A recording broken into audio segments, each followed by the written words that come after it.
ぱいからもうちょっとここで待っとこう。だからいっぱいやったわ。な。はいはい。ほな、こっちおいで。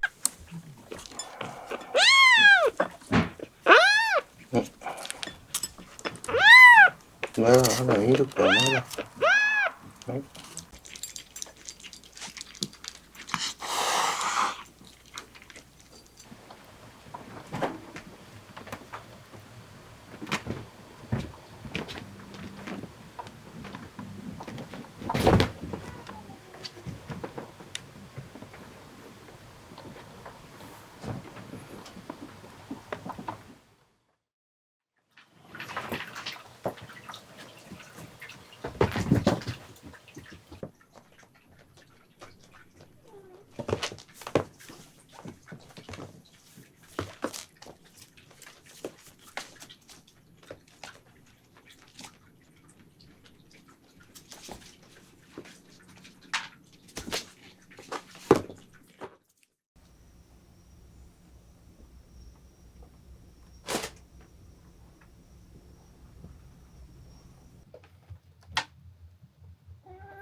悪いけど、ちょっと見せて。大丈夫やな。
こうもう呼びかけにもあまりこう目があれっていうことは、発作の時は意識ないことが多いですね。とりあえず発作を止めますね。はい。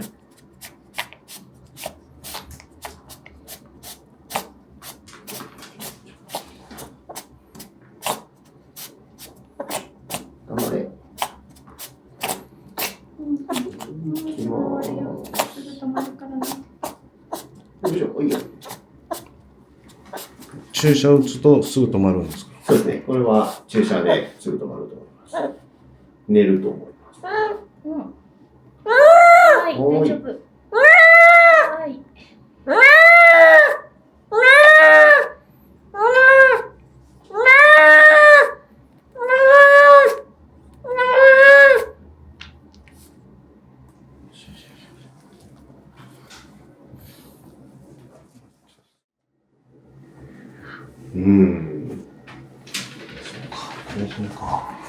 そうですね。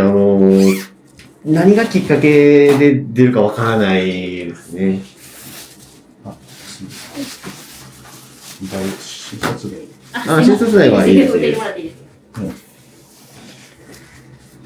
ミエルちゃん。ちなみに普段発作がないときは普通の猫ちゃんです。猫。別にもう他の猫ちゃんと変わりない。はい。元気も食欲もあって。はいで、走り回って、はい、で、またないです。怪しいなぁ。よしよしよしよしよし。うんうん。ミダゾラム、もう一本吸っといてもらっていい？ 0.16。0.16。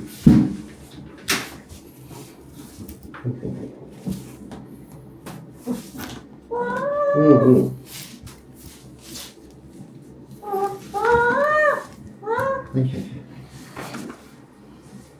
これが発作起きた瞬間ですかね。はい。ですので、その極度に何かこう、暴れてるっていうんではなくて、はい、このただ寝てるだけの時に発作を起こしてる。ああ、発作起きてるんだ。はい。これまだ、これいつの12月30日。あ、これが12月30日ですね。はい。たまたま僕はその作業してたので、モニターすぐ見ることができて。3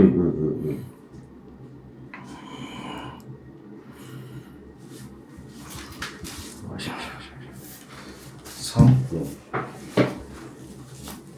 嘘でした。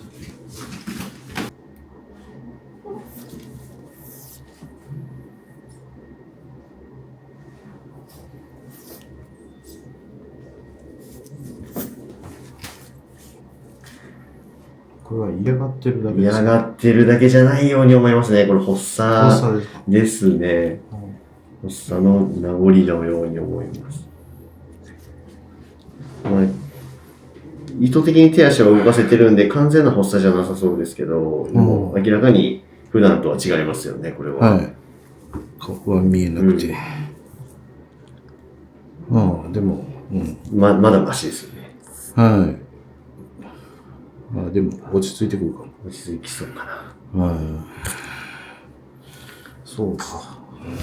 ちょっと怖かったり、そんなするときに。でも、痙攣が出るときがあります。結構そのきっかけって、それぞれまちまちでして、怖さとかも病院来ると発作出るっていう子もいるし、あとは気候とか、天気悪い日に出やすいっていう子もいたりするし、家にいてても物音がきっかけで出るっていう時もあるし、痙攣発作ってそういう傾向がある子もいるけど、全く傾向ない子もいるんで、もう出る時、もう、なんて言いますか、前触れもなく出る。何の法則性もなく出るっていう子もいます。そうですね。猫ちゃんの転換自体がちょっと少なめなんですよ。確率論で言うと若干少ないっていうのがあるんですね。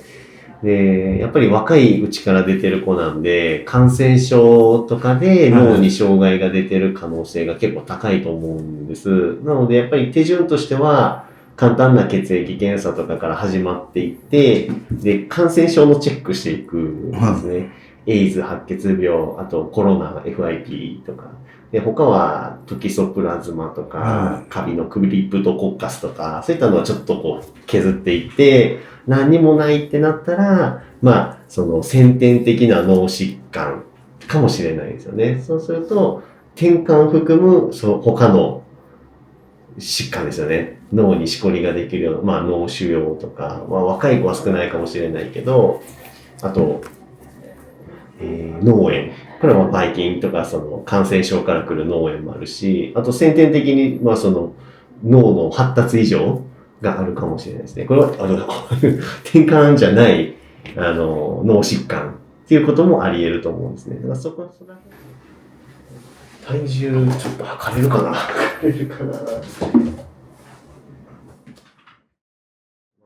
まず、要はこういう発作って、頭の中の異常か、頭以外の異常かに大きく分けられるんですね。で、頭以外の異常で言うと、若い子でも出るっていうと、こういう門脈シャントっていう肝臓の病気、肝臓に行く血管の生まれつきの異常ですね。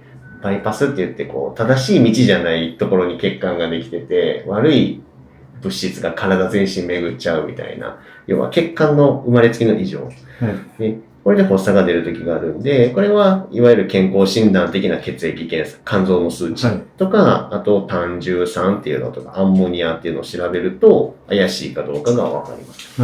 他にも内臓で言うと腎不全とかもあります。ミケちゃんみたいな腎不全とかだと発作も出るんですけど、この年齢でちょっと考えにくいですね。それも血液検査見れば一目瞭然。これも血液検査でわかるんですか？そうです。これも血液検査です。これは、一般的な健康診断だし、追加で項目としてはこの2つ、胆汁酸とアンモニアっていうのを見たら、怪しいかどうかまでわかる。で、怪しいなってなったら、それこそ CT スキャン取りましょうとかになるんですけど、まずは怪しいかどうかまでは血液検査でわかる。で、他の感染症ですね。トキソプラズマっていう、寄生虫ですよね。とか、クリプトコッカス、もう鼻の奥から脳神経系にすくカビ菌ですね。とか。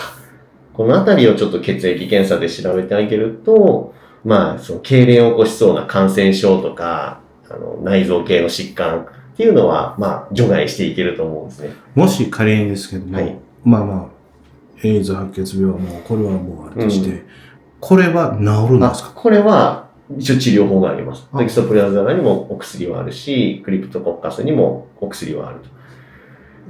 それを治すことによって、症状が改善する可能性はあると思うんですね。改善する可能性ですか？ただ、脳にどれだけのダメージがあるかでは、例えばカビ菌自体が殺せても症状が残る可能性もあると思います。ただ正直言うとこういう疾患は珍しいので、僕もヒットしたことはないんですよ。だから生で見たことはないんで、治療経験も正直言うとないんですね。ただこういうのだったら症状は改善する可能性があるし、治る可能性もあると思うんですけど、ただ脳にダメージがあるってなると、もう残るかもしれないですね。正直実体験ではちょっとお話できない。先生の考えではこれには該当しなければ、そうですね。該当しなければ脳の中だと思うんで、で、これらの可能性、どっちが高いかっていうと、多分引っかからないんじゃないかなって、先ほど言ってたように引っかかったことがないので、やっぱりこういう脳の疾患に結局は行っちゃう可能性は高いとは思います。もしこっち側であると、はい、このお薬をこれから10年生きてくれればいいですけど、ある程度その間ずっと飲み続けて大丈夫なものなんですか？薬にもよるんですけど、副作用のある薬とない薬があるんで、ない薬はもう十何年って飲んでても、おおむね大丈夫だと思ってもらっていいですか？ただその中の一部の薬は、やっぱり副作用があります。肝臓が悪くなるとか、腎臓が悪くなるっていう薬があるんで、それじゃないと効かないってなった時は、もう腎臓や肝臓と相談しながら飲み続けないといけないですね。そうなった場合、半年飲んで半年やめてとかってそういう問題でもないんですか？そうなんですよ。結局、やめてもいいかどうかはやめてみないとわかんないわけで、やめたら発作出ちゃったとかってなることがあるんで、基本的にはもうずっと飲むか、ずっと飲まないかなんですね。で、発作の頻度がめちゃくちゃ少ない子、もう年1回ですとかだったら、飲まなくてもいいと思うんですけど、このくらいの頻度で出てるとなるともう飲み始めましょうなんですね。で、飲み始めて、じゃあ発作収まりましたってなったら、やっぱり迷うんですね。飼い主さんも、これ飲まんでもいけるんじゃないみたいな。で、実際やめてみると、やっぱり発作出ましたってなるかもしれないし、やめてみたら出なかったっていうこともあると思うんで、それは試してみないとわかんないから、正解はなくて、基本5000円。基礎プラズマが2500円。クリプトコッカスが4500円。はい。ということは、プラス手数料が2000円なので、はい、7000、1万2000、1万6500、1万7000円、はい、1万9000円ぐらい、まあ2万円弱、はい、もう全部調べたら、はい、問題ないです。問題ないですか？はい。はい。やってください。じゃあそこまでやって、あとプラスお薬ですね。はい、ちょっと。超音波は？超音波は、まあ、やっぱり麻酔かけるまでにはいろいろやった方がいいと思うんで、やるべきだとは思うんですけど、ただ、何か見つかる疾患が今僕の中にはない。心臓とかではないんですか？心臓ではないと思います。心臓の場合は失神って言って、もうピタッと止まるような感じ。バタッと倒れちゃうのが心疾患なんで、ああいうバタバタする痙攣っていうのは、やっぱり神経の方になると思います。毒物とかまあ、毒物だったらこんだけ続かないですね。なるほど。はい、毒物だったら肝臓の数値とかに出るかもしれないけど、基本単発なはずです。食べた時だけ出るが基本なんで、中毒の可能性は低いと思います、ね。日常的に摂取してるならあるかもしれないけど、っていう感じですね。わかりました、はい。ありがとうございます。